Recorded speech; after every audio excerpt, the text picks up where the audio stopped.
What's up, my friends? I'm Matt. This is the 10-Minute Bible Hour podcast. I keep talking about the idea of this list of the phrases from the book of Matthew that are the most famous beyond the boundaries of Christianity and beyond the boundaries of people who study the Bible and are into this stuff.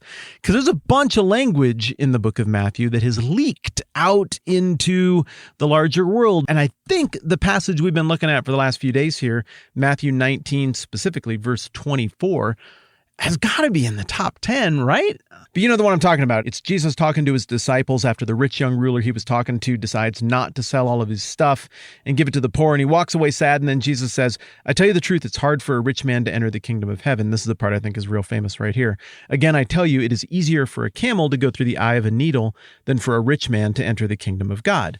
We've discussed the contextual, obvious, clear meaning of this passage at great length over the last few days, and yesterday we looked carefully at one of the alternative interpretations of this passage, that what Jesus meant to say, or what he actually said here, was a thick, heavy rope, and the word looks a little bit like the word for camel, and so maybe that's what he actually meant. But the bigger thing that you will hear people do with this passage with great frequency, this is an idea that has permeated Christian writing and Christian teaching for generations. And that is this interpretation that what Jesus meant here is that the eye of a needle does not refer to an actual needle that you could hold in your hand that has a teeny tiny little opening, but that rather it refers to a long forgotten gate that we did not remember for 1,000 years, but that everybody in the original audience would have known about.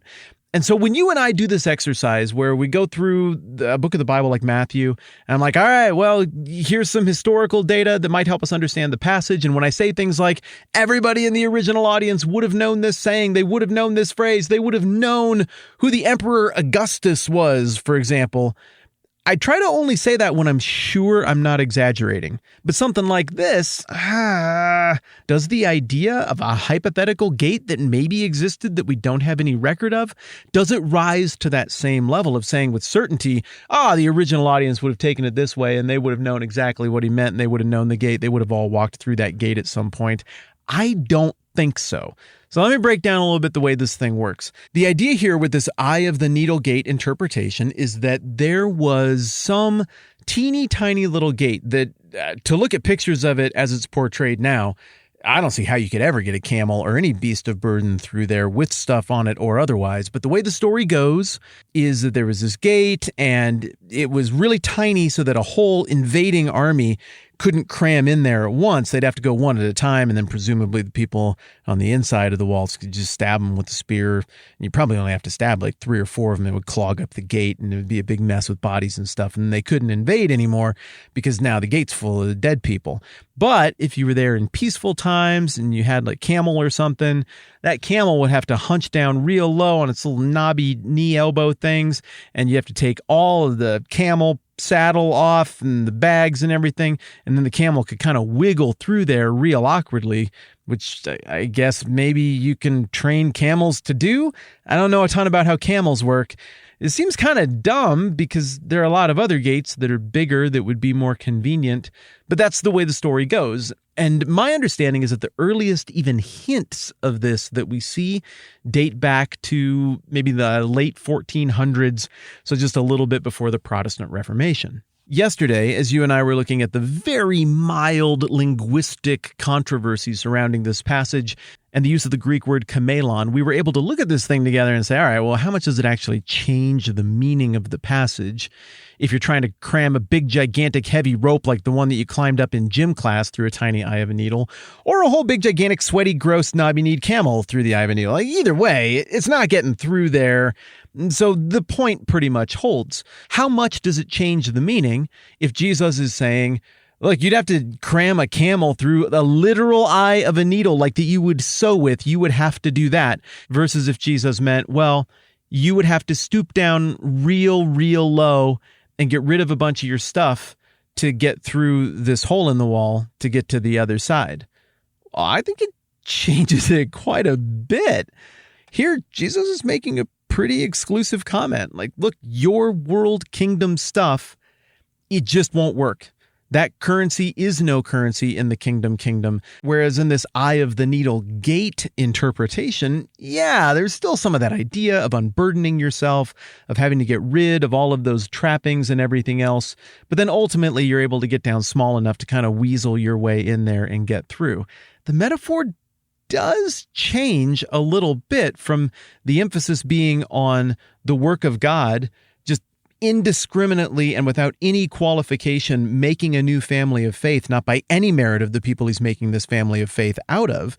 That would seem to be the meaning of we're talking about a camel going through a literal eye of a needle for sowing, whereas the meaning of the camel going through some gate that maybe existed a long time ago and having to unburden itself, that changes the meaning to you got to do some stuff. And once you've done that stuff, then you can get it done and get into that kingdom. I don't think those two metaphors are identical. So I do think there are some stakes here to whether or not there's actually some gate called the eye of the needle gate. And Jesus then was drawing on that metaphor somehow to soften the teaching about the exclusivity of the kingdom and the uniqueness of him being the only way into it. So here's what we know. My research indicates that there was a gate that at least somewhat fit this description that existed in Damascus. If you're to walk it in a straight line, Damascus is maybe 150, 175 miles from Jerusalem. Now, we know that this scene, according to the beginning of Matthew chapter 19, is taking place in the province of Judea. So at this point in the narrative, when Jesus is saying this stuff about camels and eyes of needles, we're probably just a little bit closer to Jerusalem than we are to Damascus, meaning that it wouldn't make a ton of sense for Jesus to draw on an analogy about a gate that may or may not have existed in a town that almost no one would have ever visited in the audience he was talking to. So it doesn't make sense to me that theory that he was referencing something that did exist and the audience would have known, but it was in Damascus. It just doesn't make any sense. In Jerusalem, I'm sure some of you have been there right now and you're like, what? No, there is an Eye of the Needle gate. I have gone there. I've seen it. There's like some kind of Russian Orthodox church right there and you can walk right through it and take pictures. And it's just, I've been there. You're making things up. This is an actual gate. Well, that gate isn't on record as existing until long after the time of Jesus and the New Testament. And even then, there's no indication that little hole in the wall was actually the kind of gate we're talking about here at all. Tourism at that little hole in the wall picked up in the 19th century, and it corresponds with the era that Mark Twain wrote about in his little piece called Innocents Abroad, where he described wide-eyed rubes being taken in by every holy site gimmick that anybody could make money on in the Holy Land.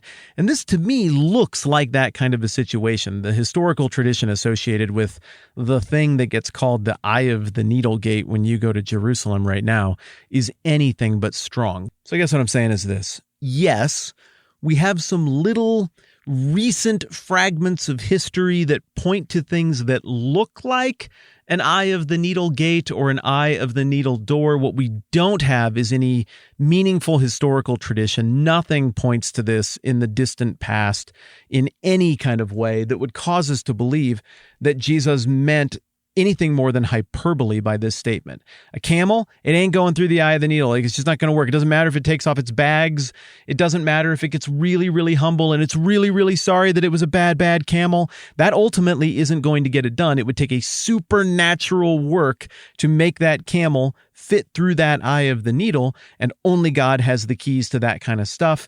And so the blessing, the transformative blessing that it is to be made a part of the kingdom, this new family of faith, is a gigantic deal that is beyond any human capacity. The humility thing is not then a work that earns you admission, as the metaphor would express if we accept that the eye of the needle is a gate and that you can fit through it if you are humble enough and do enough. Rather, it's an expression of the impossibility of world kingdom stuff and human effort making any individual perfect enough to earn their way into this new family of faith or into the kingdom. If anybody's in the new family of faith, they are there as one who is a beggar and who is needy and who is shown the grace and mercy of the King who never did anything wrong and has everything right. Here's my closing thought. I care about things like this and I get a little bit passionate about stuff like this because I don't like biblical studies that seem to be designed to cause you to reimagine the plain and obvious meaning of the text,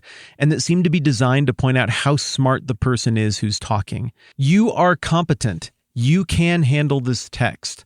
What you have in front of you with the Bible, whether you are a Christian or not a Christian, if you can interpret stories and ideas and other people's behavior, you're going to get the gist of the Bible. You can pick this thing up and figure it out. I'm glad that we get to do this together. Thank you for letting me help and work it through along with you. I do that as much for my own benefit as for anybody else's. I love doing this.